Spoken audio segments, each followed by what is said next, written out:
Hi everyone, welcome back to my YouTube channel Rekha Prakash ಮನೆ ಊಟ. ಇವತ್ತಿನ ಈ ವಿಡಿಯೋದಲ್ಲಿ ಬೇಳೆ ಹುಳಿ ಮಾಡೋದು ಹೇಗೆ ಅಂತ ತೋರಿಸ್ಕೊಡ್ತೀನಿ. ಸಮ್ಟೈಮ್ಸ್ ನಮಗೆ ಟೆನ್ಷನ್ ಆಗೋದು ಸಹಜ. ಯಾಕೆ ಅಂದರೆ ಒಂದೊಂದು ಸಲ ಮನೇಲಿ ಏನೂ ತರಕಾರಿ ಇಲ್ಲ, ಬಟ್ ಏನಾದರೂ ಸ್ಪೆಷಲಾಗೆ ಮಾಡಬೇಕು ಅಥವಾ ಟೇಸ್ಟಿಯಾಗೆ ಮಾಡಬೇಕು ಅನ್ನೋ ಥರ, ಅಥವಾ ರೆಗ್ಯುಲರಾಗಿ ಮುದ್ದೆ ತಿನ್ನೋರಿಗೆ ಅಥವಾ ಮುದ್ದೆ ಮಾಡೋರಿಗೆ ಈ ಎಕ್ಸ್ಪೀರಿಯೆನ್ಸ್ ಖಂಡಿತ ಆಗಿರುತ್ತೆ. ಯಾಕಂದರೆ ತರಕಾರಿ ಇಲ್ಲದೆ ಇದ್ದಾಗ ಏನಪ್ಪ ಸಾಂಬಾರು ಮಾಡೋದು ಅಥವಾ ಸೊಪ್ಪಿಲ್ಲದೆ ಇದ್ದಾಗ ಏನಪ್ಪ ಮಾಡೋದು ಅನ್ನೋ ಸಾಂಬಾರು ಟೆನ್ಷನ್ ಇದ್ದೇ ಇರುತ್ತೆ. ಆದರೆ ಈಗ ಟೆನ್ಷನ್ ಬೇಡ, ಈ ಥರ ಬೇಳೆ ಹುಳಿ ಮಾಡಿಕೊಂಡ್ರೆ ಮುದ್ದೆಗೆ ಸೂಪರಾಗಿರುತ್ತೆ. ಬನ್ನಿ ಹಾಗಿದ್ರೆ ಹೇಗೆ ಮಾಡ್ಕೊಳ್ಳೋದು ನೋಡ್ಕೊಳ್ಳೋಣ.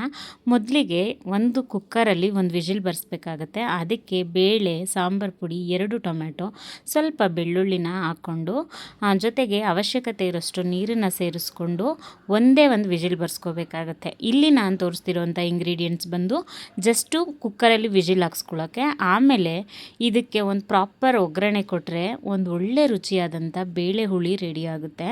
ಮುದ್ದೆಗಂತೂ ಸೂಪರ್ ಕಾಂಬಿನೇಷನ್.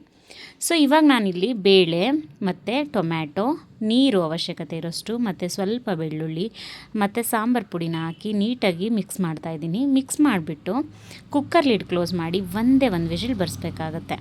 ಒಂದು ವಿಜಿಲ್ ಬಂದು ಕುಕ್ಕರ್ ತಣ್ಣಗಾದ್ಮೇಲೆ ಕುಕ್ಕರ್ ಲಿಡ್ ಓಪನ್ ಮಾಡಿ ತೋರಿಸ್ತಾ ಇದ್ದೀನಿ. ಈ ಥರ ಬೆಂದಿರುತ್ತೆ. ಜಸ್ಟ್ ಇಲ್ಲಿ ನಾವೇನೂ ಹಾಕಿರಲ್ಲ, ಬೇಳೆ ಮತ್ತು ಟೊಮ್ಯಾಟೊನ ಪ್ರಾಪರಾಗಿ ಬೇಯಿಸ್ಕೊಂಡಿರ್ತೀವಿ ಅಷ್ಟೇ. ಇವಾಗ ಇದರಲ್ಲಿ ಇರುವಂಥ ಟೊಮ್ಯಾಟೊ ಮತ್ತು ಬೆಳ್ಳುಳ್ಳಿನ ಈ ಥರ ಸಪ್ರೇಟಾಗಿ ತೊಗೊಂಡು ಸ್ಮ್ಯಾಶ್ ಮಾಡ್ಕೋಬೇಕಾಗತ್ತೆ.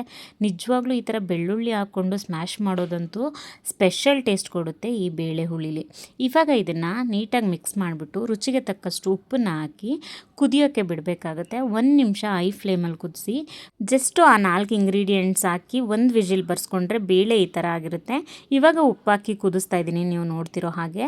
ಇದಾದಮೇಲೆ ಇದನ್ನು ಒಂದು ಪಕ್ಕದ ಸ್ಟವ್ಗೆ ಟ್ರಾನ್ಸ್ಫರ್ ಮಾಡಿಬಿಟ್ಟು ಒಗ್ಗರಣೆ ಹಾಕೋತೀನಿ. ಒಗ್ಗರಣೆಗೆ ಬಂದು ಸಾಸಿವೆ, ಜೀರಿಗೆ, ಕರಿಬೇವಿನ ಸೊಪ್ಪು, ಒಣಮೆಣ್ಸಿನ್ಕಾಯಿ, ಸ್ವಲ್ಪ ಇಂಗು, ಕೊತ್ತಂಬರಿ ಸೊಪ್ಪು, ಈರುಳ್ಳಿ, ಸ್ವಲ್ಪ ತೆಂಗಿನ ತುರಿ ಮತ್ತು ಹುಣಸೆ ರಸ ಬೇಕಾಗುತ್ತೆ. ಬೇಳೆ ಹುಳಿ ಆಗಿರೋದ್ರಿಂದ ಹುಣಸೆ ಹುಳಿ ಸ್ವಲ್ಪ ಚೆನ್ನಾಗಿ ತೊಗೊಳ್ಳಿ. ಅದಾದಮೇಲೆ ಒಂದು ಫ್ರೈಯಿಂಗ್ ಪ್ಯಾನ್ನ ತೊಗೊಂಡಿದ್ದೀನಿ. ಫ್ರೈಯಿಂಗ್ ಪ್ಯಾನ್ಗೆ ಸ್ವಲ್ಪ ಎಣ್ಣೆ ಹಾಕ್ಕೊಂಡು ಎಣ್ಣೆ ಬಿಸಿ ಆದ ನಂತರ ಸಾಸಿವೆ, ಜೀರಿಗೆ ಮತ್ತು ಸ್ವಲ್ಪ ಇಂಗು, ಒಣಮೆಣ್ಸಿನ್ಕಾಯಿ, ಕರಿಬೇವಿನ ಸೊಪ್ಪು ಇಷ್ಟನ್ನು ಹಾಕ್ಬಿಟ್ಟು ಸ್ವಲ್ಪ ಫ್ರೈ ಮಾಡ್ಕೋಬೇಕು. ಅದಾದಮೇಲೆ ಈರುಳ್ಳಿನ ಹಾಕ್ಬಿಟ್ಟು ಫ್ರೈ ಮಾಡ್ಕೋಬೇಕಾಗತ್ತೆ.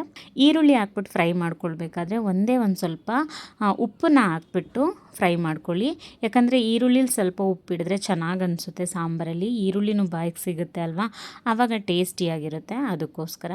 ಸೊ ಇದನ್ನು ನೀಟಾಗಿ ಫ್ರೈ ಮಾಡ್ಕೊಂಡಾದಮೇಲೆ ನಾವು ಪಕ್ಕದ ಸ್ಟವಲ್ಲಿ ಕುದೀತಿರುವಂಥ ಸಾಂಬಾರಿಗೆ ಟ್ರಾನ್ಸ್ಫರ್ ಮಾಡ್ಕೋಬೇಕು ಒಗ್ಗರಣೆನ. ಈ ಒಗ್ಗರಣೆ ಟ್ರಾನ್ಸ್ಫರ್ ಮಾಡ್ಕೊಂಡಾದಮೇಲೆ ಒಂದು ಸ್ಟೆಪ್ ಇದೆ.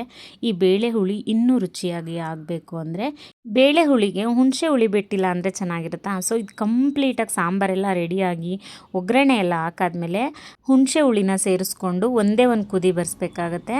ಸಾಂಬಾರು ಒಂದು ಕುದಿ ಬಂದಾದಮೇಲೆ ಲಾಸ್ಟಲ್ಲಿ ಕೊತ್ತಂಬರಿ ಸೊಪ್ಪು ಮತ್ತು ಕಾಯಿ ತುರಿನ ಹಾಕ್ಕೊಂಡು ನೀಟಾಗಿ ಮಿಕ್ಸ್ ಕೊಡಬೇಕು. ಮಿಕ್ಸ್ ಕೊಟ್ಟಾದಮೇಲೆ ಸ್ಟವ್ನ ಆಫ್ ಮಾಡ್ಕೊಬಿಡಿ.